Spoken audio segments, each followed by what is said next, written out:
Le sport aide à réaliser notre vie physique, mais on sait bien combien le physique va toucher aussi le moral et le spirituel. Même si on considère que le sport est religieux, même si on considère que le sport est apolitique, même si l'athlète n'obéit pas au dogme de ce que propose l'Église, il y a quand même une dimension spirituelle qui est à prendre en compte. Pourquoi l'Église s'intéresse au sport? Parce que les gens s'intéressent au sport. En fait, le sport, ça concerne tout le monde. Soit vous pratiquez un sport, soit vous le regardez à la télévision, soit vos enfants ou vos petits-enfants font du sport. Donc, en fait, ça intéresse tout le monde. Et tout ce qui intéresse la vie des gens, ça intéresse l'Église. Sport et synodalité, ça va marcher surtout pour les sports collectifs, où on apprend à lutter ensemble, où chacun donne le meilleur pour la réussite de l'équipe. On se soutient les autres dans une marche commune et où on essaie de produire un résultat.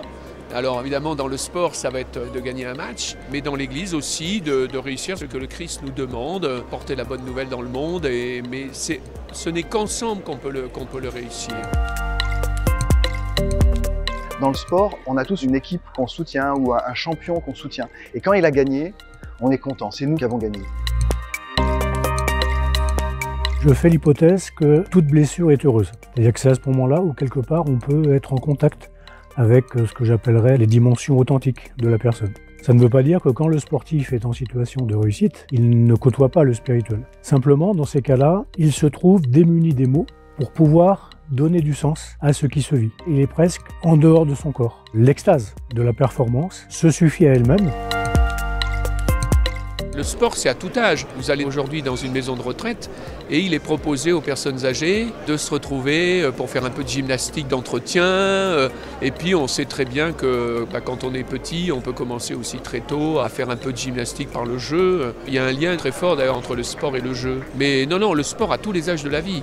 Mais dans la société où nous sommes aujourd'hui, je crois que ça commence à rentrer vraiment dans les mœurs.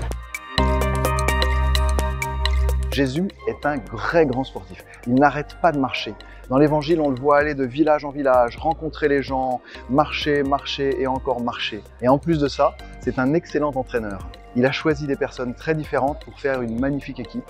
Et à la fin, il leur envoie le souffle dont toutes les équipes ont besoin, le souffle de l'Esprit Saint. Et donc, c'est une équipe gagnante. Voilà pourquoi l'Église doit être proche des sportifs et de tous ceux qui aiment le sport.